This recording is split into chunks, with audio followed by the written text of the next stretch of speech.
Bismillahirrahmanirrahim. Alhamdulillahirabbil alamin.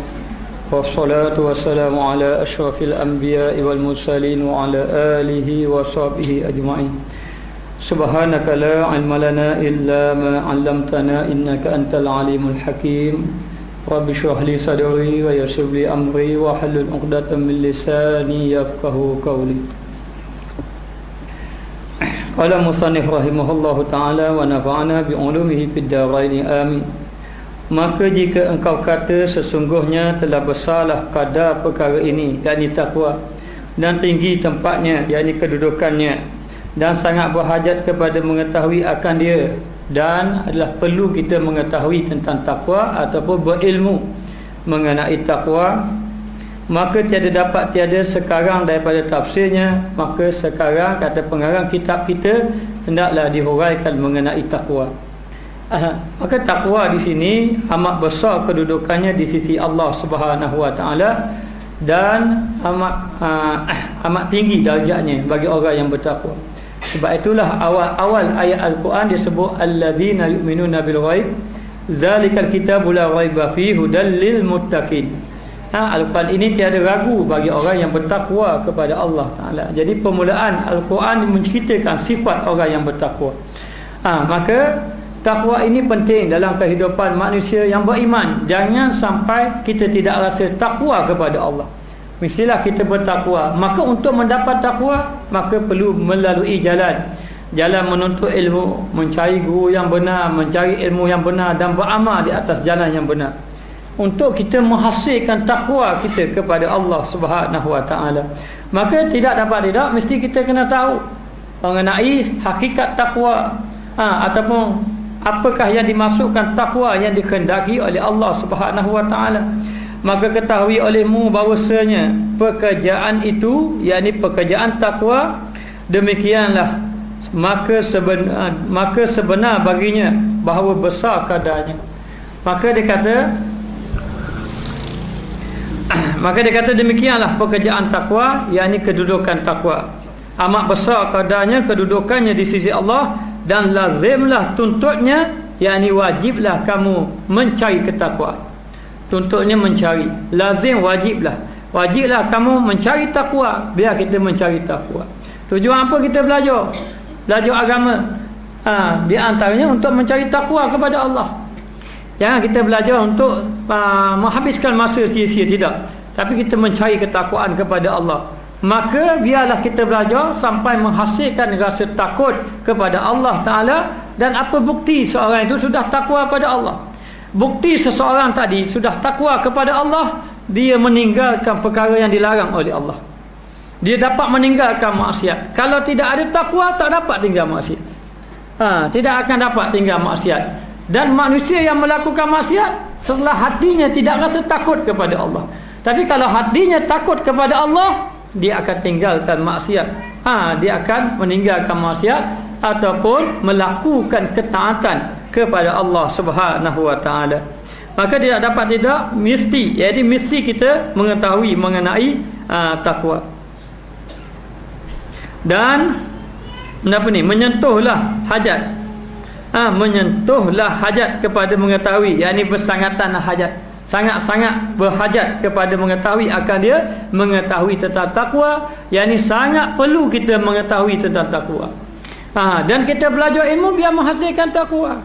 Kalau orang itu belajar ilmu sampai alim, memang dia alim, tapi dia tidak ada takwa pada Allah, maka ilmu tu tak manfaat. Kalau dia belajar dengan orang, macam-macam guru dia belajar, macam-macam ulama dia belajar, maka ilmu itu tak beri manfaat. Kenapa? Kerana ilmu tidak menghasilkan takwa. Kalaulah dia beramal banyak, puasa sunat rajin, baca Quran rajin, sembahyang rajin, semua rajin belaka. Baca Quran pun rajin. Menfak harta fisabilillah pun rajin. Semua dia buat amal ibadat banyak. Tetapi ibadat itu tidak ada takwa kepada Allah. Tidak rasa takut kepada Allah. Maka ibadat itu tidak memberi manfaat. Ilmu yang banyak tidak memberi manfaat. Maka baik ilmu, baik ibadat, baik harta dan sebagainya tidak memberi manfaat seandainya tidak ada takwa. Itulah besar nilai takwa di sisi Allah Ta'ala. Dan manusia itu tidak akan mulia kalau tidak ada takwa. Inna akramakum indallah atqakum. Sesungguhnya orang yang paling mulia di sisi Allah adalah orang yang bertakwa. Yakni orang yang melakukan ketaatan kepada Allah dalam keadaan merasa takut kepada Allah. Hari ini manusia kalau tidak takut kepada Allah, dia kira tidak takwa. Tidak takwa. Buat dosa tidak menangis. Maknanya kita buat dosa tidak rasa takut kepada Allah. Kita kurang ibadat, kita rasa banyak ibadat. Dan kita merasa diri kita baik pada Allah, dan hati kita payah menangis kepada Allah, dan hati kita banyak ketawa, meninggalkan ibadat kepada Allah. Bermakna kita tidak ada takwa. Sedangkan takwa ini tinggi nilainya. Kenapa sahabat Nabi sanggup menghabiskan harta yang banyak? Lan tanalul birra hatta tunfiqu mimma tuhibbun. Ketika turun ayat ini, ada di antara sahabat Nabi, dia bangun, ya Rasulullah, saya ada kebun, saya nak infak semua kebun saya pada jalan Allah Ta'ala. Habis diberinya kepada Allah dan Rasul. Kenapa? Kerana mencari takwa kepada Allah. Dan takwa inilah yang patut kita cari. Jadi kalau kita belajar ilmu, kita belajar pergi belajar sebenarnya, hasil itu kita tak ada takwa tidak ada, maka itu tidak memberi manfaat. Dan baik ibadat kita, baik ilmu kita, kita kena ada pergerakan kita, ada perubahan, mesti ada perubahan itu adalah perubahan takwa kepada Allah. Maka tidak di sini bersangatan kamu mengetahui akan dia, sangat perlu, dan mengenal akan dia, dan mengetahui tentang takwa, mengenal akan takwa, dan tetapi engkau ketahui tetap engkau ketahui bahawasanya tiap-tiap yang mulia dan yang besar-besar itu berkehendak kepada menghalakan akan dia kepada menuntut yang banyak. Kenapa tu? Maka dia kata tiap-tiap yang mulia. Kenapa yang mulia ni? Yang mulia dan tiap-tiap yang besar itu, yang mulia yang besar itu takwa lah. Tu berkehendak kepada menghala akan dia, menarik akan dia. Menghala ni kita tak menarik ataupun membawa akan dia kepada tuntut yang banyak, yakni usaha yang banyak. Usaha yang banyak tu usaha yang bersungguh-sungguh. Cari ketakwaan dengan bersungguh-sungguh.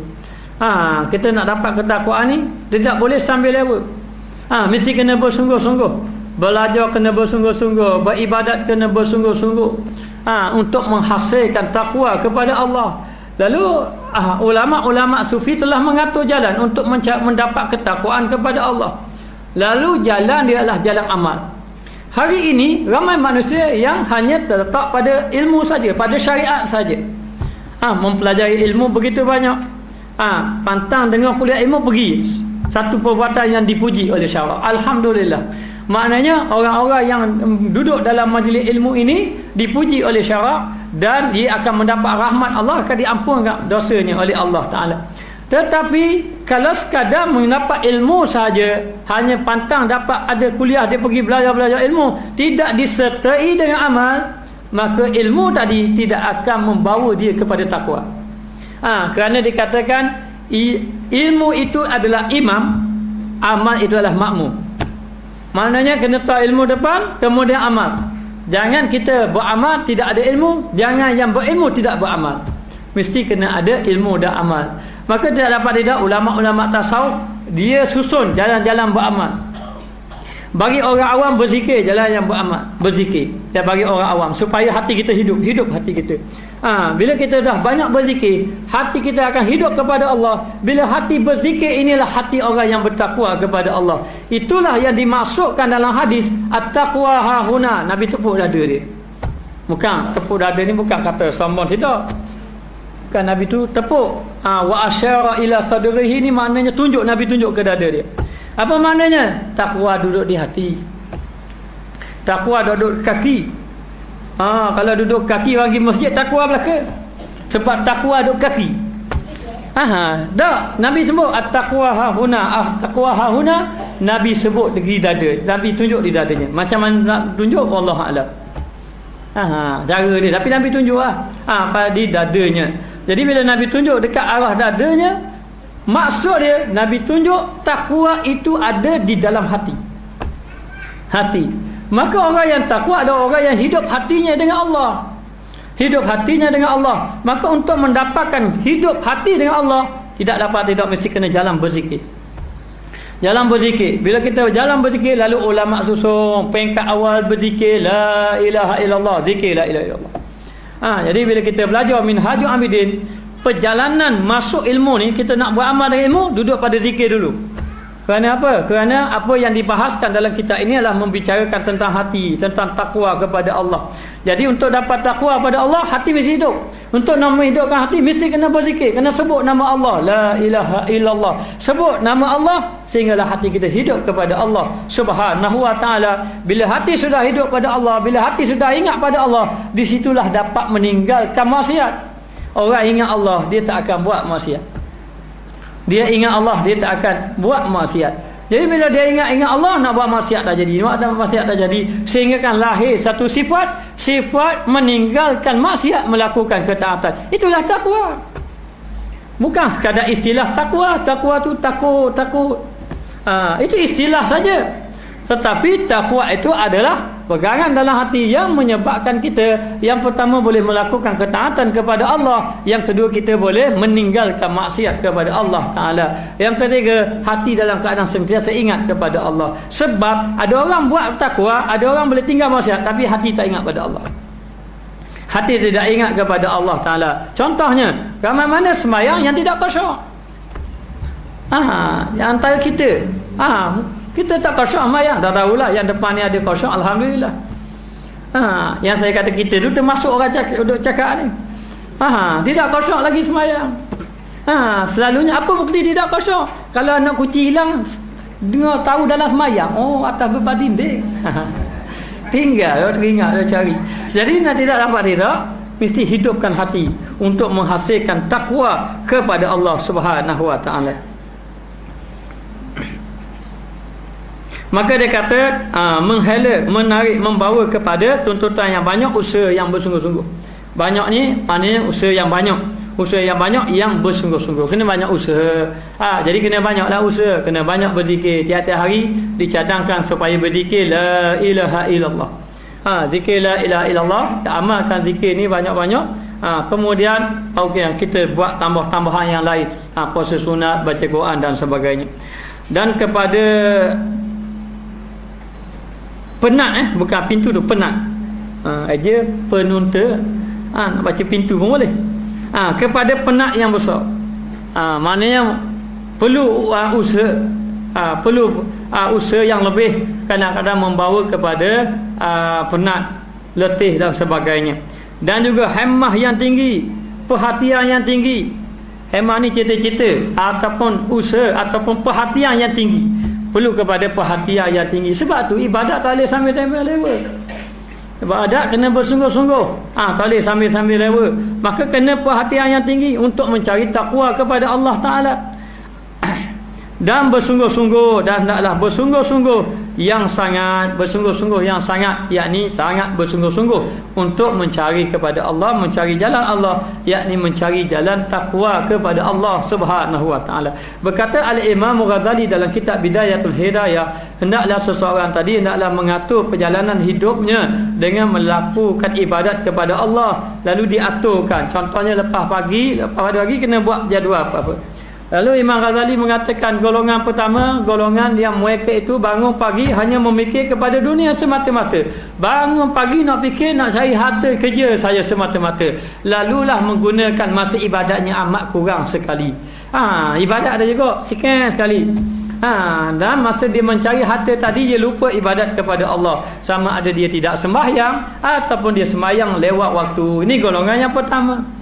Golongan yang kedua, mereka bangun pagi. Mereka bangun pagi, mereka menumpukan kepada ibadat kepada Allah Ta'ala dan tidak meninggalkan untuk mencari kehidupan dunia. Golongan yang ketiga, golongan yang dunia pun tak cari, tak bekerja, Allah pula lupa, lagi tidak beribadat kepada Allah. Lalu dicadangkan, dia kata apabila terbit matahari, hendaklah kamu sembahyang 2 rakaat pagi. Maka dia kata sesiapa yang lepas daripada subuh dia berzikir, selepas daripada subuh dia berzikir, lepas main subuh dia berzikir, kemudian berzikir sampai cerah matahari. Bila sampai cerah matahari lalu dia sembahyang 2 rakaat, dia akan mendapat pahala haji dan umrah. Haji dan umrah maknanya lepas pada subuh. Kata Imam Al-Ghazali, orang yang bangun lepas pada subuh dia buat amal ibadat. Buat amal ibadat, dia berzikir sampai pagi. Berzikir itu sama ada majlis ilmu, sama ada baca Quran, sama ada menyebut nama Allah sampai ke pagi cerah. Sampai pagi cerah, kemudian dia sembahyang 2 rakaat, dia mendapat pahala haji dan umrah. Lalu sahabat tanya, ya Rasulullah, dapat pahala haji dan umrah ini pahala yang penuh? Nabi kata, ya penuh. Penuh macam orang pergi haji umrah. Inilah orang yang pergi haji tiap-tiap hari, bukan orang duduk atas wakaf. Pak main dah haji tiap-tiap hari, itu tak dapat pahala haji. Jadi tiada hari pergi. Apabila dia bangun pagi, kemudian daripada itu setelah dia sebut nama Allah, sebab dia mengingati Allah Ta'ala, maka hendaklah dia pergi bekerja dalam keadaan dia berniat beribadat kepada Allah. Kerja itu mesti kena niat ibadat kepada Allah Subhanahu Wa Ta'ala. Dia pun bekerja. Bila dia bekerja, habis dia bekerja, waktu semayang mesti dia tinggalkan kerja dan dia kena semayang untuk mendapat berkat daripada Allah Ta'ala, supaya ibadat tadi, kerja tadi menjadi ibadat. Dan ulama mengatakan 5 syarat kerja menjadi ibadat. Yang pertama, kerja tadi kerja yang dihalalkan oleh syarak. Yang kedua, dia bekerja dalam keadaan berniat kerana Allah Ta'ala. Yang ketiga, dia bekerja dalam keadaan amanah. Yang keempat, dia tidak meninggalkan semayang yang wajib. Yang kelima, hasil yang dia dapat daripada kerjanya dia gunakan pada jalan yang baik. Tidak boleh guna pada jalan yang diharamkan oleh Allah. Kalau dia gunakan pada jalan yang diharamkan oleh Allah, boleh jadi kerja itu tak jadi ibadat kepada Allah Subhanahu Wa Ta'ala. Lalu dia niat ibadat kepada Allah Ta'ala, buat amal ibadat. Kemudian apabila habis masa bekerja, hendaklah dia sentiasa menuntut ilmu, lebih-lebih lagi pada waktu maghrib. Habis pada waktu maghrib menuntut ilmu, lepas isyak dia hendaklah melakukan amal ibadat lagi, seperti membaca Al-Quran sebelum daripada tidur. Sebelum daripada tidur baca Al-Quran ataupun berzikir ataupun tengok gerak khas. Maknanya jadi nak beritahu, pilih mana satu yang tu. Maka tidak dapat tidur, buat amal ibadat kepada Allah Subhanahu Wa Ta'ala, supaya kehidupan kita adalah kehidupan yang melakukan amal ibadat kepada Allah, yang mana orang ini adalah orang yang bertakwa kepada Allah apabila dia melakukan ibadat kepada Allah Subhanahu Wa Ta'ala. Maka dia kata di sini, bersungguh-sungguh, hendaklah bersungguh-sungguh. Maka tiba-tiba seperti bahawasanya, maknanya bahawasanya itu perkara yang amat besar. Tiba-tiba bila duk fikir sangat, berhajat kepada usaha yang bersungguh, kita baru tahu, takwa ini cukup besar. Carilah takwa kepada Allah Ta'ala. Seorang yang mencari takwa kepada Allah Ta'ala, maka Allah Ta'ala akan memberi pertolongan kepada dia. Hari ini orang tidak mencari takwa, maka kita mesti kena cari takwa pada Allah. Maka sibuk-sibukkanlah diri dengan beribadat kepada Allah, mencari ketakwaan kepada Allah Subhanahu Wa Ta'ala. Jangan menyibuk-nyibukkan diri kita pada perkara yang tidak diperintah mencarinya dengan bersungguh-sungguh. Saya nak tanya, yang mana disuruh perintah bercari bersungguh-sungguh? Mencari takwa dengan bercara bersungguh-sungguh ke mencari harta bersungguh-sungguh? Yang disuruh mencari takwa bersungguh-sungguh, tetapi dia tidak menyuruh kita meninggalkan mencari harta, tidak. Mencari harta disuruh untuk kehidupan dunia. Wa batari fima ataqallahu daral akhirah wa la tansa nasibaka minad dunya. Carilah apa-apa yang baik untuk kehidupan akhirat. Disebut akhirat dulu. Wa la tansa nasibaka minad dunya. Jangan lupa kehidupan dunia kamu. Bahagian kamu di atas muka dunia jangan lupa. Tapi akhirat suruh cari. Jadi diletak akhirat dulu. Kita cari akhirat, dunia tidak lupa. Bukan kita cari dunia, akhirat tak lupa. Disebut dalam Quran, cari akhirat dulu, tak dunia tidak lupa. Maka yang disuruh bercari-cari takwa. Lalu Imam Ghazali kata, yang disuruh, Allah Ta'ala suruh kepada hambanya, hendaklah kamu bersungguh-sungguh, hendaklah kamu ini biar berpenat lelah, dia kata, biar kamu ni mencari kedudukan yang tinggi dari segi takwa. Itulah yang perlu kita bersungguh-sungguh. Maka dia kata, ini adalah perkara yang amat besar, lagi amat mulia, lagi amat mulia di sisi Allah, amat besar pangkatnya di sisi Allah, yakni takwa. Takwa kepada Allah Ta'ala. Maka mujahadah ni berusaha, bersungguh-sungguh. Itu dia panggil mujahadah. Di dalam menuntut akan dia yakni di dalam mencari akan takwa, yakni mencari takwa kena mujahadah. Mujahadatun nafsi, melawan hawa nafsu. Batu mujahadah lawan hawa nafsu ni besar. Betul ada orang hadis yang menceritakan sahabat Nabi bila balik berjuang pada jalan Allah dah menang dah perang, lalu sahabat Nabi gembira. Lalu Nabi mengatakan bahawa dia kata kita dah menang dah, tak ada dah jihad. Nabi kata kamu balik pada jihad yang kecil, ada lagi jihad yang besar. Mendapat jihad besar, jihad lawan hawa nafsu. Hadis ini orang petikai. Ada hadis dhaif, ada hadis ni hadis yang tidak kuat sanad dia. Ada mengatakan yang lebih besar adalah lawan orang kafir itu lebih besar. Sebab sahabat Nabi ni dia perang orang kafir. Bila dia perang orang kafir menang, sahabat Nabi kata tak ada orang kafir halau habis dah. Maka dia kata kita dah menang lah, jihad besar. Nabi kata ada lagi besar. Kenapa besar? Jihad dia, jihad lawan hawa nafsu. Lalu dia tanya, besar jihad kafir ni daripada lawan hawa nafsu? Saya nak beritahu, kalau orang kata macam tu, orang yang nak berjihad lawan orang kafir pun dia kena lawan diri dia kau. Bukan senang nak pergi berjihad. Dia kena lawan. Kita pasal tinggal anak situ dah lawan hawa nafsu dia dah. Maka hendaklah bersungguh-sungguh lawan hawa nafsu kerana besar kedudukan di sisi Allah Subhanahu wa taala apabila mereka bersungguh-sungguh melawan hawa nafsunya, berjihad pada jalan Allah. Dan mendirikan haknya, yakni melaksanakan tanggungjawabnya, hak dia, dan penolong Allah Ta'ala pada menghasilkan akan dia. Dan Allah Ta'ala menolong bagi orang yang mencari untuk mendapatkan takwa, yakni yang ingin mendapatkan takwa, menghasilkan dia pula. Maka bagi perbuatan yang amat banyak, bagi orang yang bersungguh-sungguh, Allah Ta'ala tolong. Allah Ta'ala tolong kita kalau kita sungguh-sungguh nak bertakwa. Yang pertama, saya minta pada muslimat banyak doa pada Allah. Ialah kita mengaku kita banyak maksiat, mengaku, jangan tak mengaku. Ya Allah, banyak doa pahala aku, bila nak tolong aku? Jangan. Kita kena sedar.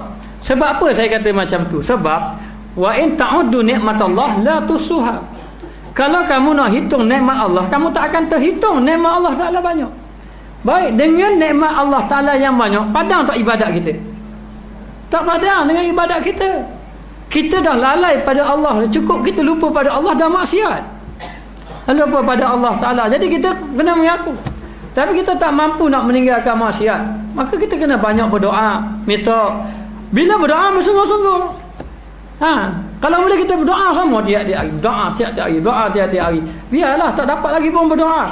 Sebab doa ini jalan hampir diri dengan Allah. Kita dah baca kitab Hikam Sabtu baru ni, mengatakan bahawa dia kata bersungguh-sungguh kamu dalam menuntut doa kepada Allah Ta'ala, kemudian Allah Ta'ala tidak memakbulkan lagi, jangan membuat kamu putus asa. Kalau kita putus asa, seolah-olah kita nak minta Allah Ta'ala ikut kehendak kita. Ini silap adab dengan Allah. Disebut dalam kitab Hikam, dihurai oleh Tuanku Pulau Manis. Dia kata di antara silap adab orang awam dengan Allah Ta'ala apabila dia berdoa, dia menuntut supaya Allah Ta'ala ikut kehendak dia. Hendaklah orang itu menyedari siapa Tuhan. Dia Tuhan ke dia hamba? Jadi apa bukti dia nak suruh Allah Ta'ala ikut dia? Bila dia doa tak makbul, dia pun tambah berdoa, Allah Ta'ala tak ikut kata dia. Sedar tak kita kesilapan kita? Kita tak sedar. Doa ini adalah jalan kita. Jalan kita nak mendekatkan diri pada Allah. Lalu kita akan berdoa, ya Allah, ya Tuhanku, berilah aku orang yang bertakwa pada Allah. Kalau boleh, sepanjang kita tiap kali ibadat pada Allah, setiap kali berdoa, jangan lupa minta, ya Allah, jadikanlah aku orang yang bertakwa. Waja'alna minal muttaqin, jadikanlah kami semua orang yang bertakwa. Minta sama pada Allah Ta'ala. Masalahnya kena bersungguh-sungguh. Allah Ta'ala tak beri sekali minta, beri lalu dah. Nabi Musa AS berdoa dengan Allah, minta supaya Allah Ta'ala binasakan Firaun. Allah Ta'ala beri lalu jawapan, ya Musa, aku terima. Kalau ibarat we mesej balas lalu. Ibaratnya Allah Ta'ala kata, wahai Musa, aku terima doa kamu. Doa apa? Firaun binasa, aku terima. Bila tu? 40 tahun. 40 tahun doa hari ni, mati nak Firaun tu. Nabi Musa tak, alhamdulillah, Tuhan makbul doa dia. Bila? Masih 40 tahun doa. Kita nak 4 hari. Atau doa hari ni esok jaya selalu. Kalau boleh. Tu kata kena faham. Maka bersungguh-sungguhlah minta takwa pada Allah. Bersungguh kita kena bersungguh-sungguh minta takwa pada Allah Taala, minta Allah Taala jadikan hati kita ingat pada Allah. Masalah kita ni tak boleh nak buat, tak boleh nak takwa lagi, masih lagi tidak tinggal maksiat, masih lagi lemah ibadat, masih lagi malas baca Quran selah pun habis lalu. Wallahu a'lam, sadaqallahu azim. Maknanya haruslah baca kan, baca ni selah belak puluh lah. Nampak lagi. Dah boleh kita tak mampu ya. Ya Allah tu aku jadi aku yang bertakwa. Mesti bersungguh-sungguh. Yang pertama, banyakkan berdoa. Nasihat pada diri saya sendiri. Saya tak mau nasihat orang, saya tak layak nak nasihat orang. Tapi nasihat pada diri saya sendiri, kena banyak berdoa untuk menghasilkan takwa kepada Allah Subhanahu Wa Taala. Itu yang pertama. Yang kedua, sentiasalah belajar dengan guru yang benar, yang ada cahaya atau yang ada barakah, dan minta guru tu doa pada kita. Doa pada kita. Sebab tu bila sampai ada masa-masa yang tertentu, saya selalu berjumpa dengan syekh-syekh, jumpa dengan tok-tok guru.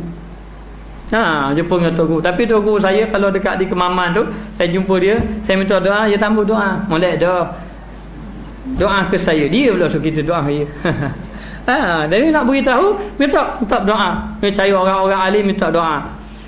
Doa kita jangan tinggal. Doa dengan orang alim pun kita minta. Lepas tu belajar. Dan pada belajar disertakan dengan amal. Disertakan dengan amal. Jangan belajar tanpa amal, nanti menyebabkan ilmu tadi tidak membawa kepada barakah dan tidak dapat kita mencapai takwa kepada Allah Subhanahu Wa Taala. Maka hendaklah bersungguh-sungguh dan kelakuan yang amat besar. Inilah perbuatan yang amat besar kedudukannya. Apakah yang Allah Taala kasih? Apakah perkara yang menyebabkan Allah Taala kasih? Ibadat yang membawa takwa lah. Sebab tu sahabat Nabi tanya, ya Rasulullah, ayu amalil afdal, apakah amalan yang afdal? Maka Nabi pun tengok orang ni. Nabi jawab, as-salatu ala waqtiha. Ataupun riwayat lain, as-salatu fi awwali waqtiha, sembahyang pada awal waktu. Hari sahabat lain pula salam sama je, ya Rasulullah, ayul a'malil afdal, apakah amalan yang afdal? Nabi pun tengok orang tu. Birru walidaini, buat baik kepada kedua ibu bapa. Mari pula orang lain salah sama je, ya Rasulullah, ayul a'mali afdal. Nabi pun tengok orang tu. Al jihadu fi sabilillah. Ya fi sabilillah. Kenapa soalan yang sama tetapi jawapan yang berbeza? Yang pertama, soalan sahabat tadi semua nak cari jalan takwa.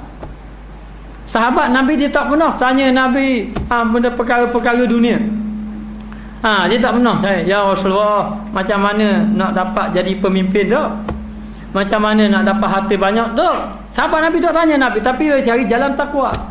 Lalu Nabi kata, kamu ni berjihad fisabilillah. Kamu kena buat baik ibu bapa. Kamu hendak sembahyang pada awal waktu. Yang pertama nak beritahu jalan untuk mencapai takwa banyak. Jalan untuk mencapai takwa banyak. Di antaranya sembahyang sunat banyak-banyak, di samping sembahyang wajib ada yang baca Quran dan sebagainya. Dan yang keduanya Nabi jawab soalan berbeza sebab Nabi tengok orang ni. Orang ni dia tak apa cana kedua ibu bapa dia. Nabi birrul walidain, buat baik kedua ibu bapa. Orang ni pasal sembahyang lewat semua. Nabi jawab as-salatu fi awwali waqtiha. Orang ni pasal tidak mahu berjihad pada jalan Allah. Nabi jawab al-jihadu fi sabilillah. Nabi tengok atas keadaan. Atas keadaan. Jadi kata guru saya, dia kata apabila kita nak mendidik orang-orang di bawah kita, maka kita mencari jalan yang mudah dan kita tengok amalan yang sesuai bagi diri dia, maka kita beri amalan. Kalau orang tanya, saya nak jadi orang bertakwa, semayang awal-awal, semayang tahajud. Semayang tahajud. Baik kata anak murid tu, guru pun tak buat. Jadi nak beritahu, suruh apa? Jalan yang mudah-mudah. Maka di sini kita mencadangkan dengan jalan berzikir. Jalan berzikir la ilaha illallah hanya 100 saja kalau boleh. Tiap hari kekalkan 100. Banyak zikir. Zikir. Biasanya anak orang-orang hak saya suruh zikir, alhamdulillah. Hak suruh zikir dah ada benda zikir. Malah ada seorang cakap, dia kata kalau kita berzikir ustaz macam astaghfirullahalazim, hati rasa lain kata. Ada lain macam mana? Sungguhlah jadi kasih ke jemaah. Pergi kerja tu, pagi tu ingat dah malam ni nak pergi mayang, nak pergi dengar kuliah, ingat dah. Duduk zikir dia kata. Duduk berzikir. Kata apa tu? Jadi hati pun rasa nak ibadat, boleh tinggal dosa. Saya kata bagus, alhamdulillah lah zikir. Tapi zikir ni ada zikir untuk dapat barakah, ada dapat pahala. Ada zikir yang boleh menyebabkan hati kita boleh berubah, ada zikir tak berubah, hanya pahala. Jadi kena ambil dengan guru lah, baru boleh berubah. Jadi saya tak tahu. Dia kata saya ambil dengan ustaz, yang ustaz suruh tu. Oh gitu, saya pun dah ingat. Dia zikir berubah kita, Allah berat sungguh. Jadi nak beritahu jalan zikir, di antaranya jalan yang menyebabkan seorang tadi akan mencapai ketakwaan. Di antara jalan yang dapat takwa berzikir, dan zikir ni kedudukan yang besar di sisi Allah Ta'ala. Maka kemuliaan dan perangai yang baik, dan ia merupakan kemuliaan di sisi Allah, dan perangai yang baik, akhlak yang disukai oleh Allah, dan sesuatu yang baik. Apakah amalan yang baik? Mencari takwa. Orang yang takut kepada Allah Ta'ala ini adalah orang yang baik akhlaknya di sisi Allah Subhanahu Wa Ta'ala. Siapakah yang paling baik akhlaknya? Nabi lah. Kerana Nabi adalah manusia, ataupun adalah Rasul Allah yang amat takut kepada Allah. Takut kepada Allah. Maka dia kata dalam perangai yang baik itu didapat akan dia atas sekira-kira kepayahan, atas kira-kira usaha dia yang payah, semakin payah kalau kita usaha payah. Dan juga kebencian, mana kebenciannya? Benci nafsu. Usaha yang membawa kepada kebencian nafsu. Kadang-kadang kita tak suka. Kena bangun pagi semayang, lepas pada tu kita pula tengah-tengah kerja, mari semayang tu kena semayang pula. Jadi kita terpaksa lawan hawa nafsu semata-mata untuk mencapai takwa kepada Allah. Dan bahawasanya lazat itu atas kadar belanjanya. Lazat tu apa? Atas kadar belanjanya, yakni kenikmatan. Itu atas kadar belanjanya, atas kadar usaha dia. Dia dapat takwa ini, kelazatan takwa tu mengikut usaha dia. Ikut dia belanja tenaga dia, usaha dia. Semakin kuat dia usaha, semakin kuat suka beribadat kepada Allah Ta'ala. Dan kepayahan dia ni, dia payah ni nak melakukan usaha untuk cari takwa ini. Akhir sekali dengan kesusahan dia itu akan mendapat kenikmatan beribadat kepada Allah. Jadi nak beribadat pada Allah tu memang susah dulu. Saya tanya guru saya, Allah kuat semayang malam, mayang kuat, mayang sunat kuat. Mayang sunat. Kalau dia semayang sunat kau tak main 2 rakaat, 10 rakaat, 8 rakaat duha tu biasa je. Kita kalau boleh 1 rakaat 1. Kalau boleh lah. Kalau semayang tarawih tu boleh kurang, boleh minta kurang. Minta kurang. Tapi tak ada arah lah. 8 ke 20 orang biasa buat. Jadi nak beritahu kuat semayang. Saya tanya dia, macam mana lah, dia kata Tok Guru ni tanya, macam mana ustaz boleh semayang banyak-banyak? Dia nak semayang banyak kau macam ustaz. Padahal umur dia dengan umur kita jauh muda kita. Masa tu kita belajar pondok, masa tu lepas pada SPM masa tu. Lebih kurang 15 tahun, 19 tahun tu duduk pondok dah. Tengok Tok Guru kita rajin semayang. Tapi kita berlawan je kalah kita. Bagian semayang lah. Kalau bagian lumba lari rasa menang kita. Pala ni menang rasa lumba lari. Maknanya. Tapi bagian semayang, banyak dia semayang. Kita dah berlawan pun dia kalah kita. Semayang sunat tu berlawan dia. Dia 2 kita 2. Dia 4 kita 4. Dia 6 kita 6. Tapi bila naik 6 kita niat minta abini wuti lah. Dia naik 8, naik lagi. Akhir kali kita darah, dia bangun lagi semayang. Kuat dia semayang.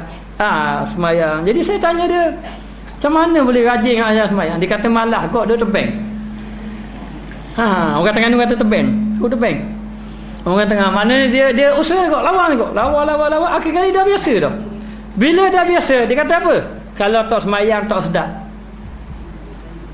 Kita kalau semayang tak sedap. Dia kalau tak semayang tak sedap dia kata. Jadi nikmat semayang ni, usaha dia yang kuat tu jadi sedap dah semayang. Bangun kalau pukul 3 ke 2 dah nak tidur dah. Kalau lagi tak semayang tak sedap nak tidur. Bangun juga. Bangun juga semayang baru rasa tak suka je. Tapi usaha dia begitu. Maka tidak kita nak dekatkan diri dengan Allah, memang kita kena banyak berusaha. Banyakkan. Tapi kata ada beberapa peringkat. Zaman Nabi ilmu tak banyak bahas, tapi amal banyak. Amal banyak. Ilmu dia tak banyak bahas, tak cakap banyak, ilmu banyak. Sehingga sahabat Nabi dia tanya Nabi, ya Rasulullah, apakah amalan yang menyebabkan saya boleh masuk syurga? Amantu billah summa istaqim. Kamu beriman, kamu beristiqamah. Jadi ilmu amalan dia pun istiqamah lalu. Setakat dia ada. Ada sahabat Nabi dia dapat ilmu, dia tak pergi belajar dengan Nabi, dia beramal. Beramal dengan ilmu. Jadi perbahasan ilmu tak banyak. Dia faham, dia terus beramal. Ini golongan sahabat Nabi, ilmu tidak banyak bahas. Mana ada kitab-kitab macam kita banyak-banyak. Tetapi kitab mereka duduk dalam dada belaka. Ilmu mereka duduk dalam dada belaka. Sahabat-sahabat Nabi. Jadi golongan pertama ilmu tidak banyak tapi amalnya banyak. Golongan yang kedua, masuk golongan yang kedua pula, ilmu banyak, amal banyak. Ini zaman apa? Zaman Imam Syafi'i. Zaman-zaman sahabat, zaman-zaman Nabi, zaman-zaman sahabat, zaman Nabi itu zaman yang mana mereka itu perbahasan ilmu tidak banyak, tetapi amal sudah banyak. Dan amal mereka memang berdasar pada ilmu, hanya bahas ilmu tak banyak. Golongan yang kedua, bahas ilmu banyak, ilmu bahas banyak, kemudian amalan pun banyak juga. Macam Imam Malik, Imam Ahmad Ibn Hanbal 10 tahun semayang subuh, wuduk semayang isyak. Tahu air semayang isyak tu maknanya kalau isyak tu maghrib. Kalau maghrib tu dengan isyak tu maknanya subuh tu tak payah ambil wuduk lain dah. 10 tahun hidup beribadat. Kalau tidur pun tidur tak batal wuduk, pakai tidur gitu je. Sayang lah. Maknanya 10 tahun begitu keadaan dia. Kuatnya ibadat. Imam Malik begitu. Imam Malik, orang dok kata mana kuat ibadat, Imam Malik ke Imam Syafi'i? Kita mazhab apa? Imam Syafi'i tengok. Jadi masa tu Imam Syafi'i belajar dengan Imam Malik. Bila dak belajar dengan Imam Malik, anak-anak murid dia tengok, oh Imam Syafi'i hebat. Hebat tak hebat? Hari ni dia pinjam kitab, esok dia hantar hafal semua sekali. Imam Syafi'i. Kerana Imam Syafi'i membaca itu hafal. Kalau dia baca suti kitab, bermakna dia hafal suti kitab. Kita baca suti kitab, tak ingat suti kitab. Suti kitab kita baca, tak ingat belaka. Kenapa ke baca dah? Dah khatam apa putih khatam dah. Kenapa ilmu dah orang tu? Saya lah bukan dema. Jadi dalam keadaan macam tu, hari ni dia pergi belajar Imam Syafi'i ni. Imam Syafi'i ni pergi belajar. Jadi dia baru masuk. Masa tu dia mula-mula masuk kuliah Imam Malik. Jadi Imam Malik ambil di kuliah dia ambil macam lalang itu, macam lalang. Rupuk lah. Rupuk. Jadi Imam Malik cakap, dia pun tulis ambil rupuk, tulis atas tapak tangan. Ada kesan tak? Mana ada dakwah. Tapi tamu ingat tu mata. Kita boleh ambil pen, lukis bunga. Hilang atas mata. Tulis. Jadi Imam Malik nampak. Imam Malik ni orang backing, tak boleh mengajar tu. Backing Imam Malik. Ini cerita sikit by Imam Malik. Backing. Satu hari Harun Ar-Rasyid nak mengajar, nak belajar dalam kuliah Imam Malik. Dia ini khalifah. Jadi dia ada kursi kursi kebesaran. Warna dia warna kuning biasanya. Jadi ada kursi. Jadi bila nak belajar, nak masuk, Imam Malik masuk. Imam Malik ni dia mesti dia masuk ke bedang sekali. Dia tak boleh masuk dah. Dia marah. Jadi anak murid kena mari awal dulu. Mari awal dulu. Lepas tu baru Tok Guru mari dia. 9.30 orang mari. Nah orang tu. Okey baik. Dalam keadaan macam tu, bila dia masuk tengok ada kursi je. Ada kursi siapa pula ni? Orang lain duduk bawah belakang dia, duduk seorang atas kursi. Imam Malik tak apalah. Duduk seorang atas kursi. Dia kata Khalifah Harun Ar-Rasyid. Kata Imam Malik, ambil kursi kita tu. Apa duduk atas, duduk bawah. Jadi mari Khalifah duduk bawah. Maknanya sultan pun duduk bawah. Nak belajar duduk bawah. Takut raja tadi duduk bawah. Kata Imam Malik, mau belajar dalam kuliah ini, aku rajin mu anak murid. Aku guru mu anak murid, kata Imam Malik. Tapi lepas mengajar, dia suruh Imam Malik duduk atas kursi. Siapa Harun Ar-Rasyid takut. dah imam tak marah. Tak marah. Takut dia pada orang alim. Ini orang alim takut ke raja. Ini dia terbalik. Orang dulu, ulama-ulama hebat dulu, raja takut ke ulama. Mana je boleh takut. Tuan aku kata, saya nak bina istana besar. Berapa ratus juta? 500 juta. Mari ulama kata, jangan. Tuan aku akan ambil harta rakyat, nanti akan ditanggung di hadapan Allah Ta'ala. Nanti rakyat-rakyat jelata ini akan dakwa depan tuan aku. Jangan, saya tidak setuju. Tuan aku nak pecat orang ulama tak berani. Barulah masa ketika tu orang takut kepada Imam Malik, raja takut, duduk dalam. Duduk dalam kursi tu, duduk dalam. Harun Rashid duduk bawah. Jadi Imam Malik ni dia backend. Siapa raja nak takut? Lalu dalam keadaan macam tu, Imam Syafi'i duduk nulis. Nulis. Imam Malik nampak. Tapi ni orang baru, dia tak marah lagi. Hanya dia panggil saja, dia tanya. Kata Imam Malik, katanya kamu ni orang baru masuk di sini. Masa saya menyampaikan ilmu, saya tengok awak bermain-main. Main apa? Main mesej ke apa? Contoh je. Main-main. Lalu dia pun barulah dia kata, dia kata tengah bermain-main. Apa yang kamu buat? Kata Imam Syafi'i, saya tulis hadis. Tulis di tapak tangan saya hadis. Imam Malik tengok tangan dia. Mana ada? Kosong, tak ada apa-apa. Dah kalau macam tu, cuba kamu baca. Imam Syafi'i baca. Hadis yang pertama Imam baca hadis ni. Hadis yang kedua gini-gini. Dia boleh baca habis. Barulah Imam Malik pun rasa sayang kepada Imam Syafi'i. Bila sayang pada Imam Syafi'i, diterima sebagai anak murid. Lalu anak murid dia, salah seorang pada anak murid dia bagi kitab. Ada tak kitab? Nama Muwatta. Nama kitab dia Muwatta. Ada tak kitab? Tak ada. Tak ada, ambil kitab. Saya pergi pinjam. Esok atau saya pergi pinjam, kamu baca dulu. Imam Syafi'i pun baca. Esok di atas lalu, saya sudah hafal semuanya sekali. Bukan hafal kulit je. Saya dah hafal semua sekali. Kulit depan, kulit belakang, semua sekali saya hafal. Maknanya habis dia pun bagi balik. Jadi bagi balik, memang Imam Malik sayang kepada Imam Syafi'i. Sayang je kepada Imam Syafi'i, kerana Imam Syafi'i bijak, akal dia cegah. Lalu orang tengok siapa yang kuat ibadat, Imam Malik ke Imam Syafi'i? Lalu dalam kuat ibadat tu orang puita malam-malam. Apa Imam Malik buat malam-malam? Bila buat Imam Malik, orang pun tengok Imam Malik malam-malam sembahyang sunat pagi. Imam Malik buat ibadat. Mana sabuh tu guru kita pun buat ibadat. Kalau ustaz kamu tengok TV rumah. Kurang ya. Saya ada TV rumah. Dia dalam keadaan tu, tengok dalam keadaan macam tu, memang Imam Malik kuat. Jadi kita tengok Syafi'i buat, Imam Syafi'i buat, dia buat benda malam-malam, dia puita tidur. Lepas tu kita bersyukur kerana kita mazhab Syafi'i. Faham sudah. Kita bersyukur mazhab ni. Maka mazhab Syafi'i, batu dia dalam kuliah ke tak apa. Kenapa tidur? Kan kita mazhab Syafi'i.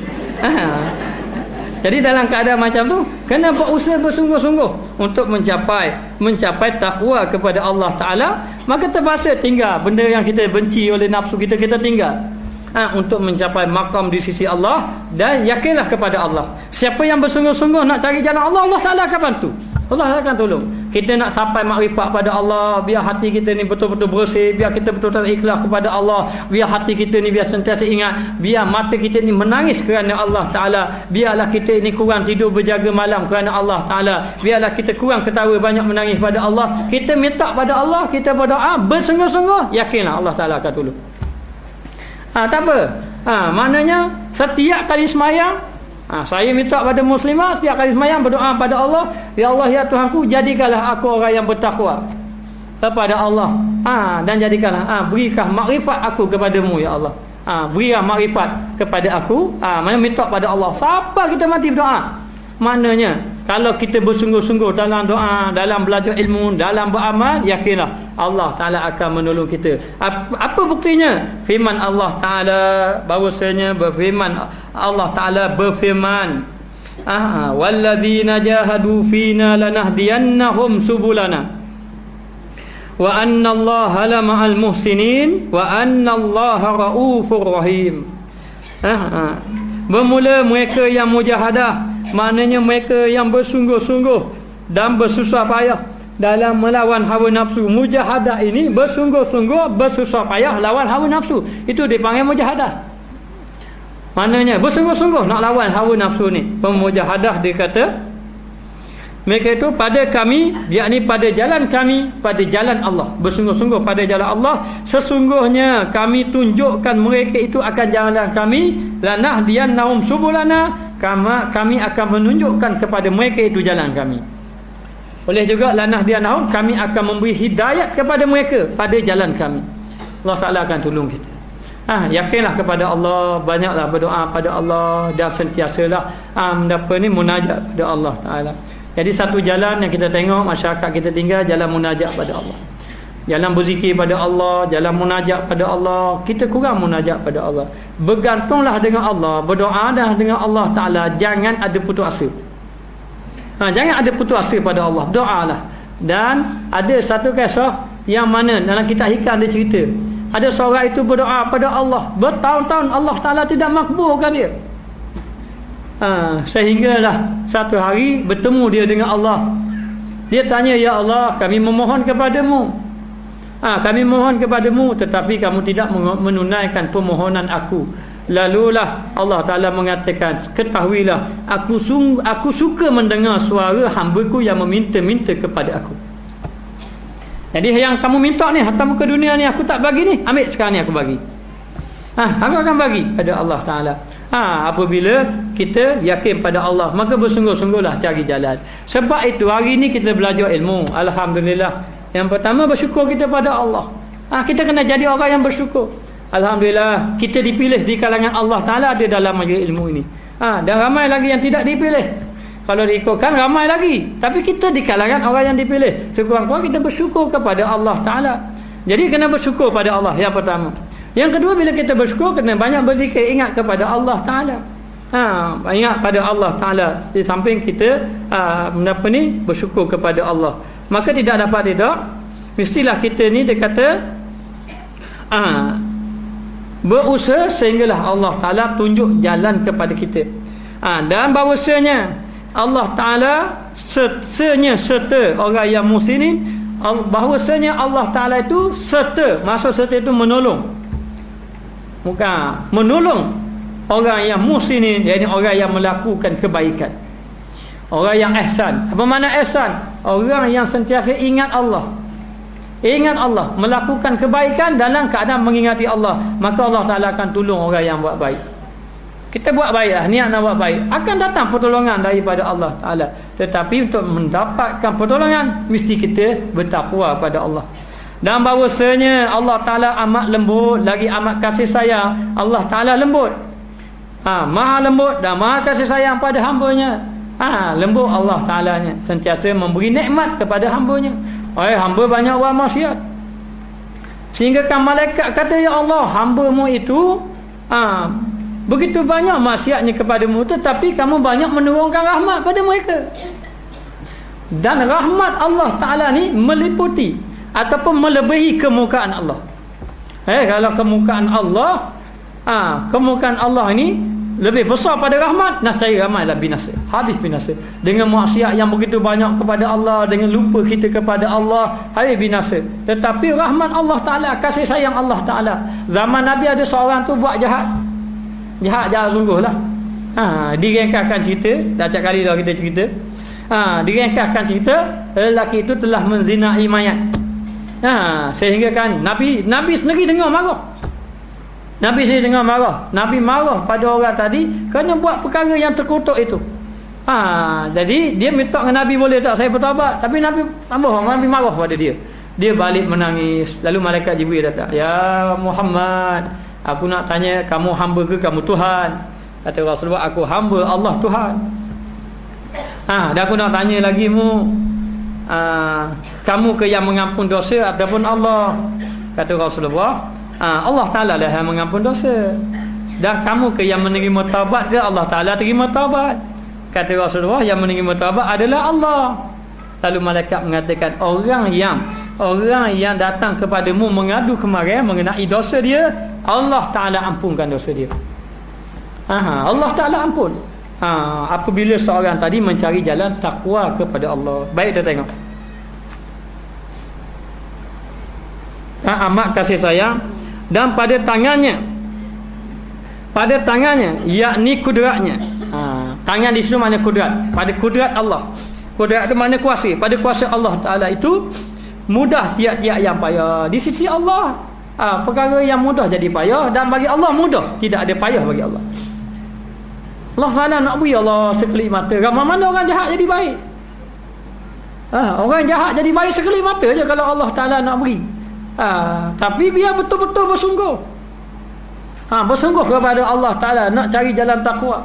Ramai dah orang-orang yang jahat, pada peringkat awalnya dia jahat, kemudian bertaubat bersungguh-sungguh pada Allah, akhir sekali mendapat rahmat daripada Allah Subhanahu Wa Ta'ala. Yang kita bimbang, baik dulu jahat ke dia, tu kita bimbang. Dan Allah Ta'ala boleh balik-balikkan manusia. Hari ni baik, esok jahat. Yang jahat sangat jadi baik sangat. Yang jahat tu jadi baik, lebih baik daripada orang baik dah. Jadi bagi Allah Ta'ala mudah. Jadi kita ni jangan gantung diri kita. Yang kita rasa kita buat baik tu jangan berasa baik lagi. Sentiasa gantung dengan Allah. Sebab sekelip mata Allah Ta'ala boleh balik kita sekelip mata. Orang yang membunuh 100 orang, dia bunuh 299, dia tanya orang boleh bertaubat? Tak boleh. Oh tak boleh. Bila-bila jahat dia jahat lalu. Alang-alang celup perkasan biar sampai ke perkalengan. Alang-alang celup perkasan biar sampai berlengah tangan. Lalu dia pun dah cukup 99, kita genapkan, cukup 100 dia bunuh. Cukup 100. Lalu lepas 100 dia jumpa lagi orang, boleh tak bertaubat? Orang tu kata boleh. Kamu pergi tinggal tempat yang ni, tempat yang tak buruk tak balik, kamu pergi di satu tempat bertaubat di sana. Di sana orang baik-baik. Lepas tu kita kena cari tempat orang baik-baik, duduk dalam majlis baik-baik. Sebab yang baik-baik ni, baiklah, kita ni orang tak baik. Jadi bila ramai ada yang baik. Antara ramai lepas ini ada yang baik. Jadi kita nak tumpah hak baik tu. Boleh jadi semua baik, ada baik ni je. Jadi dalam keadaan tu, sambil hak baik tu tiba-tiba Allah Ta'ala turun rahmat. Jadi dia kata kamu pergi tempat tu, tapi bila dia nak pergi bertaubat, dalam hati memang nak bertaubat dah, tiba-tiba mati tengah jalan. Mati tengah jalan, tidak sempat bertaubat, hanya ada usaha nak bertaubat dan hati niat nak bertaubat. Lalulah bergebuk malaikat. Malaikat kata, aku ambil. Malaikat azab kata, aku nak azabkan dia sebab dia dah bunuh 100 orang. Malaikat rahmat kata dia akan diampunkan sebab dia nak bertaubat. Lalu balah dua ni, bukan balah, maknanya kira-kira itu tanya Allah. Allah Ta'ala suruh ukur tempat mana yang hampir, tempat baik ke tempat buruk. Juru ukur tak ada lagi masa tu. Lalu dalam keadaan macam mana dia ukur? Kata dalam hadis, kata silap Riyadhus Shalihin, dia kata apa? Dia kata tanah itu dipendekkan. Tanah tadi dipendekkan, jadi bila diukur dekat dengan tempat yang baik, lalu dimasukkan dalam syurga. Ini menunjukkan apa? Menunjukkan rahmat Allah Ta'ala besar. Dan di tangan Allah, jangan tangan kita. Jangan gantung ibadat kita. Kita rasa kita dah baik dah amal ibadat, kita rasa kita dah bertakwa dah pada Allah Ta'ala, kita rasa kita ni orang yang soleh kali, orang lain je tak soleh. Ini bahaya. Bagi Allah Ta'ala mudah saja. Yang soleh jadi soleh, yang soleh jadi soleh, mudah saja di sisi Allah Ta'ala. Maka yang penting bergantunglah dengan Allah, minta dengan Allah supaya kita menjadi orang yang bertakwa kepada Allah. Dan Allah Ta'ala itu maha pengasih lagi maha pengampun kepada hamba-Nya. Maka dia kata di sini, dan dengar olehmu dan jaga dan faham olehmu akan apa tu? Akan had kenyataan ini. Okey, baik. Dia kata dengar oleh kamu, wahai pembaca-pembaca, dan jaga olehmu, ambil perhatian. Jaga olehmu, ambil perhatian, dan faham olehmu, biar faham akan had kenyataan. Had itu takrif ataupun maksud. Maksud kenyataan ini ialah mengenai sifat takwa. Dia kata wahai orang-orang yang saleh, wahai orang-orang yang berjalan pada Allah. Jadi kita ni nak berjalan pada Allah lah. Betul tak? Kita beribadat sama. Tapi nak tanya, sebila kita beribadat pada Allah, kita ni, ibadat kita ni, ke mana kita nak bawa ibadat kita? Ada kita fikir lama ni? Biar ibadat kita biar ada jalan. Kita nak bawa pada Allah. Jangan sekadar ibadat, orang puasa-puasa, orang ngaji-ngaji. Orang mari kuliah. Tapi perjalanan nak bawa ke mana? Mesti kita yang belajar ilmu agama ni, yang duduk dalam kuliah ini, termasuk diri saya sendiri, mesti perjalanan kita nak cari takwa. Ke mana kita nak bawa amalan kita? Kepada Allah. Apa bukti perjalanan kita sampai pada Allah? Apa bukti kita bergerak berjalan pada Allah? Bukti kita bergerak berjalan pada Allah, yakni kita ini mencapai takwa pada Allah. Tapi adakah kita berjalan tak gerak supaya je? Tahun ini puasa pun tak rasa takut pada Allah. Tahun lepas pun tak nangis dengan Allah. Tahun dulu tu tak nangis dengan Allah. Mari 10 malam yang terakhir pun supaya je. Tak ada apa-apa perubahan. Baca Quran pun tak jadi apa-apa. Tidakkah itu tidak bergerak namanya? Dan kalau tidak bergerak, berjalan tak berjalan. Jadi kita nak bawa ke mana? Kita nak bawa perjalanan kita pada Allah. Apa bukti perjalanan kita pada Allah? Mesti capai takwa. Mesti capai takwa. Jadi yang kita bawa ni, apa yang kita baca kitab Minhajul Muslim ni, untuk mencapai takwa. Saya nak bawa diri saya takwa. Kata guru saya, Tok Syekh Ibrahim, dia kata ustaz mengajar, biar diri ustaz bawa takwa. Dia kata dia, satu ustaz sarah diri ustaz. Kita fikir, aku ni takwa ke tak berubah, tak menangis. Tunggu kereta rosak menangis. Kena tukar je yang mana piti dia menangis. Tu tak takwa namanya. Tu. Jadi nak beritahu, yang kita nak bawa ni takwa, iaitu kita berat merasa takut pada Allah. Pastikan bila kita belajar, biar semakin hari ibadat semakin bertambah. Yang kurang semayang lewat waktu, jadi awal waktu. Yang rasa malas nak mengaji, pergi mengaji. Kemudian yang rasa yang merasa kurang berzikir, nak berzikir. Itu ada pergerakan takwa. Kalau kita buat amal ibadat, tapi kita tidak ada hala tuju, seperti orang naik perahu tak tahu nak pergi mana, kayu mati lelah gitu. Tak tahu, nampak dah pula pergi jalan tak lain. Kayu tak ada hala tuju. Mana apa yang berlaku? Mati lelah gitu. Mati dalam keadaan kita tidak berubah. Sebab itu disebut dalam Al-Quran, ya ayyuhallazina amanu taqullaha haqqa tuqatih wa la tamutunna illa wa antum muslimun. Wahai orang-orang yang beriman, hendaklah kamu bertakwa kepada Allah dengan sebenar-benar takwa. Apa makna sebenar-benar takwa? Kita tidak mahu takwa kita atas belajar je. Orang tanya, ini belajar apa? Belajar takwa. Apa makna takwa? Makna takut. Apa makna takut? Maknanya kena buat mayang. Allah Ta'ala suruh mayang. Itu saja. Banyak mana kita menangis dengan Allah, banyak mana kita berzikir dengan Allah, banyak mana kita merasa dosa kita dengan Allah. Ada rasa itu? Tak ada. Itu hanya sekadar mengetahui takwa saja. Yang disebut haqqa tuqati, sebenar-benar takwa, bukan itu kehendaknya. Maka dia kata, wahai orang-orang yang beriman, hendaklah kamu takwa pada Allah dengan sebenar-benar takwa. Bukan sekadar kita tahu bab takwa, bahkan hati kita merasa takut kepada Allah. Ya, kemudian wala tamutunna illa wa antum muslimun, pastikan jangan kamu mati kecuali mati dalam keadaan takwa. Bimbang kita ni, dia kau tahu kau dekat dengan Allah. Kita tak jauh dengan Allah. Siapa kata jauh? Dia kan semakin hari semakin dekat. Bangun tidur, Allah hidup lagi, alhamdulillah.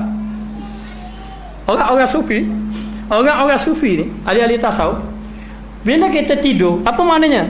Dia pegang roh kita. Roh kita pegang. Bila kita nak bangun balik, lepas.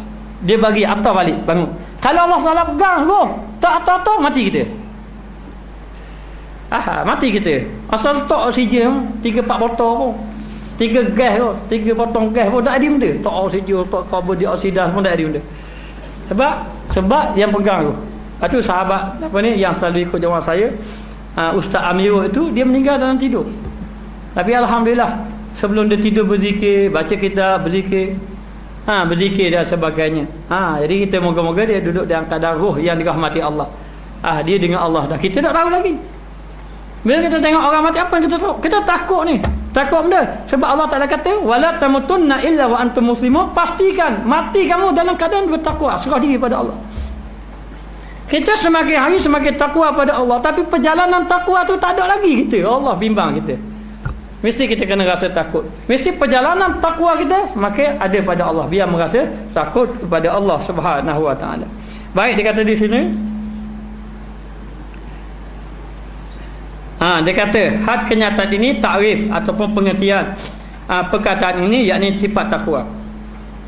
Perkataan ini perkara ini maknanya hingga engkau belajar akan dia, dan engkau belajarlah akan dia, belajar mengenai takwa. Perkara tadi lah perkara takwa, kita kena belajar, dan ilmu yang sebenar kita belajar, ya, ilmu nak jalan ke Tuhan. Lepas tu saya mengambil keputusan, saya berbincang dengan guru saya, kata guru saya, bawalah kitab-kitab tasawuf, bacalah kitab-kitab tasawuf untuk membawa masyarakat kepada tu. Lepas tu kita kurang membahaskan tentang fiqh dalam-dalam. Ulama ni kata ulama ni pekat orang-orang yang nak pekat awal-awal untuk nak capai ilmu.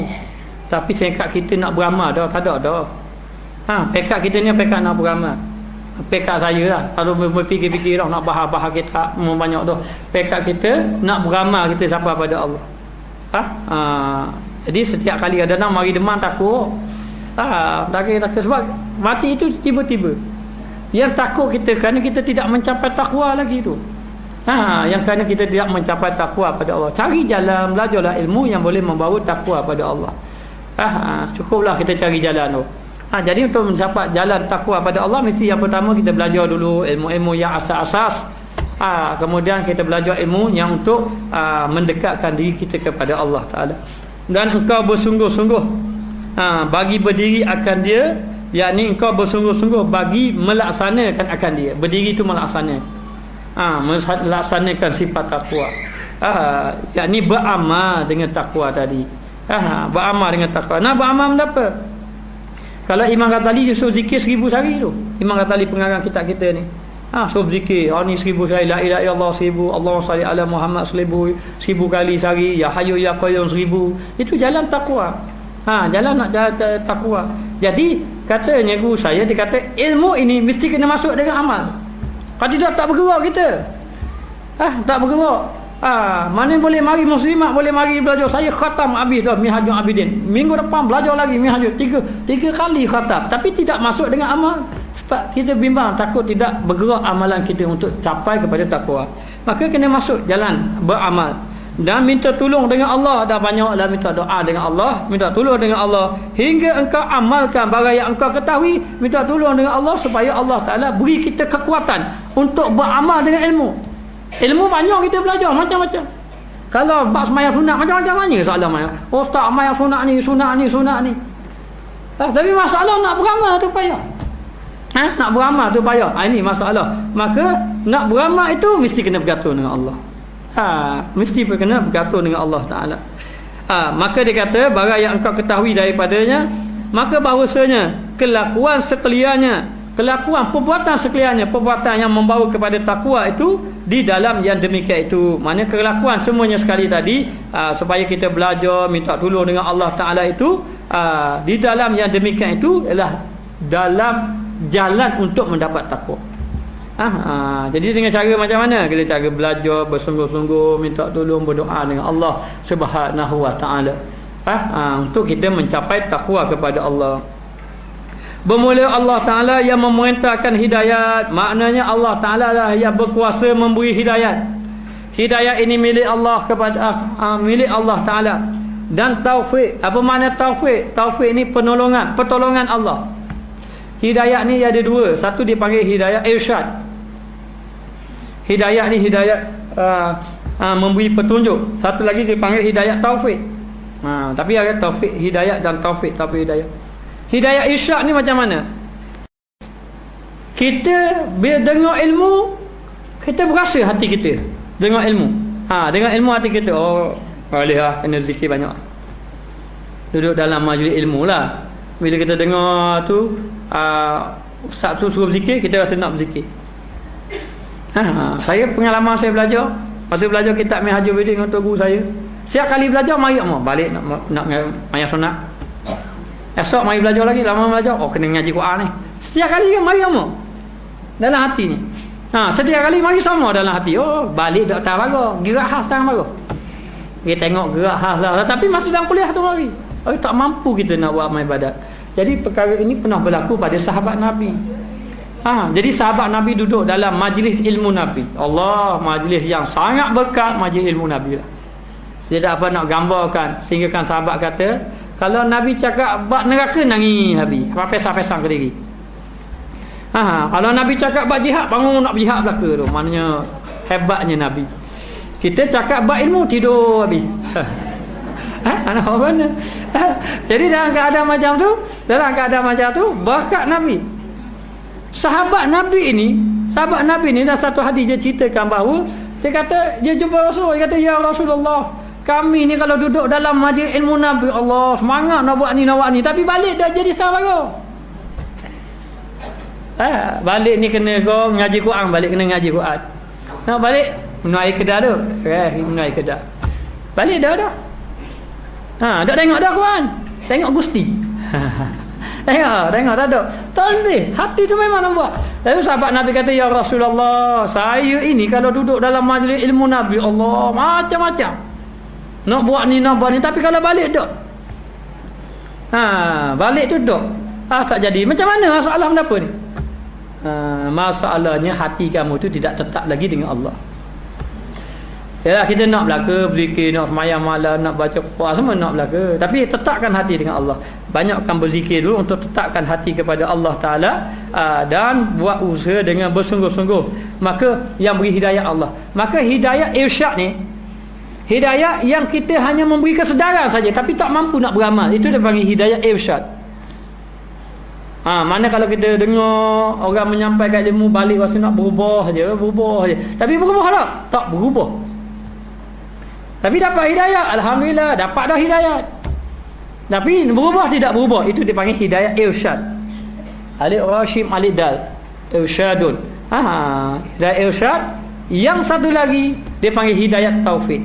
Hidayah taufik, dapat hidayah, lepas dapat hidayah mampu melaksanakan dia. Dapat buat, ini hidayah taufik. Okey, baik. Sekarang ni saya contohkan saja. Saya menyuruh muslimat nak zikir 100 hari. Lalu dalam hati kita, nak berzikir balik nak berzikir. Tapi bila kita balik tu tak mampu pun berzikir. Duk balik ke rumah, masuk, duk sapu-sapu bunga-bunga, pokok-pokok bunga dalam rumah.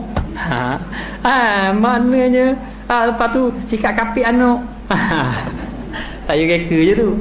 Tak kira lah, maknanya kita buat kerja je, dah buat asal baru, tak berzikir langsung. Tetapi dalam hati ada tak nak berzikir? Ada. Itu mendapat hidayah irsyad. Tetapi yang satu lagi, mari fikir, nak berzikir sehari 100 ni, balik pun 200, 300. Tak main sikit-sikit, orang suruh 100, 500, bagus. Alhamdulillah, lagi bagus. Maknanya dia jadi itu mendapat hidayah taufik. Maka hidayah taufik datang daripada Allah. Semuanya datang daripada Allah. Jadi nak minta dengan siapa? Minta dengan Allah. Ya Allah, ya Tuhanku, berilah taufik dan hidayah kepada aku. Hidayah dan taufik kepada aku untuk dapat melakukan amal ibadat pada Allah. Maka banyak-banyakkanlah berdoa, minta pada Allah semoga kita mendapat hidayah dan taufik kepada Allah, daripada Allah Ta'ala. Dan hidayah bukan milik orang, milik Allah, bukan milik makhluk. Sehingga kan Nabi sendiri pun berusaha bersungguh-sungguh supaya Abi Talib beriman kepada Allah. Siapa Abi Talib dengan Nabi itu siapa? Pak saudara Nabi. Tapi tidak beriman mengikut pendapat yang kuat. Lalu Allah Ta'ala mengatakan, innaka la tahdi man ahbabta walakinallah yahdi man yasha. Hai Muhammad, kamu tidak boleh memberi hidayat kepada siapa yang kamu kasih, tetapi Allah Ta'ala lah yang memberi hidayat kepada siapa yang ia kasihi. Okey, kita kasih anak kita tak semayang, tapi kita kasih, banyak doa, minta ibu-ibu, makcik-makcik doa pada anak. Ya Allah, ya Tuhanku, bukalah pintu hati anakku yang bernama Mustafa Kamal, contohnya. Dah pintu hati tertutup nak mana? Jadi nak minta sebut nama, tapi yang sebut kat benalat. 73080711 dah baca. Minta doa, sebut nama anak. Doa sama. Yang zahir tu usahalah minta air tawar. Minta air tawar, lepas pada tu pergi nasihat dia, itu usaha zahir. Tetapi yang kita pergantungan kita dengan Allah jangan tinggal menurut doa. Baik kita berdoa untuk anak, baik kita doa untuk diri kita. Yang pertama, doa diri kita lah senang. Bila kita berdoa kita biar kita dapat takwa. Bila kita sudah bertakwa kepada Allah, anak-anak akan ikut kita, mudah akan jadi taat kepada kita. Bila kita dah bertakwa pada Allah, kita minta supaya anak kita jadi soleh, insya-Allah. Allah Ta'ala akan memakbulkan doa kita. Maka untuk mencapai takwa, kalau nak usaha memang kita usaha dah. Jangan usaha saja tak gantung dengan Tuhan. Kan kita nak tebal kita, nak rana-rana nak baca tebal tanpa kita berdoa pada Allah. Sebab tu orang nak bangun semayang malam, dia tak gantung dengan Allah, dia gantung dengan jaloceng. Pukul 3 pagi tak kalinya. Tak kalinya nak bangun, pung lepo pecoh. Pecoh. Bangun nak main, dah bangun. Apa? Dia gantung ke jaloceng. Apa dia gantung ke jaloceng? Gantung dia jaloceng, gantung dengan Allah. Ambil air semayang nak tidur, baca doa lagi tu gini, seminta pada Allah, ya Allah Tuhan aku berilah kekuatan aku nak semayang malam, nak semayang tahajud, nak jadi orang yang soleh, minta doa dengan Allah. Allah Ta'ala beri pertolongan. Beri pertolongan. Tu sebab apa? Sebab hari ini orang buat ibadat, dia bergantung kepada amal dia semata-mata. Ramai orang yang buat ibadat, dia tidak berdoa pada Allah supaya hatinya jadi kuat ibadat, ingat pada Allah. Dia tidak berdoa, ya Allah Tuhan aku ringankanlah tubuh aku untuk melakukan ibadat. Dia tak doa pada Allah. Dia tak gagah ya. Malah nak baca kok kuat. Mula balik banyak pada baca. Sebab ada gantung. Jadi amalan jangan tinggal. Yang kedua, berdoa kepada Allah Ta'ala untuk kita mencapai takwa kepada Allah Ta'ala. Wallahu a'lam.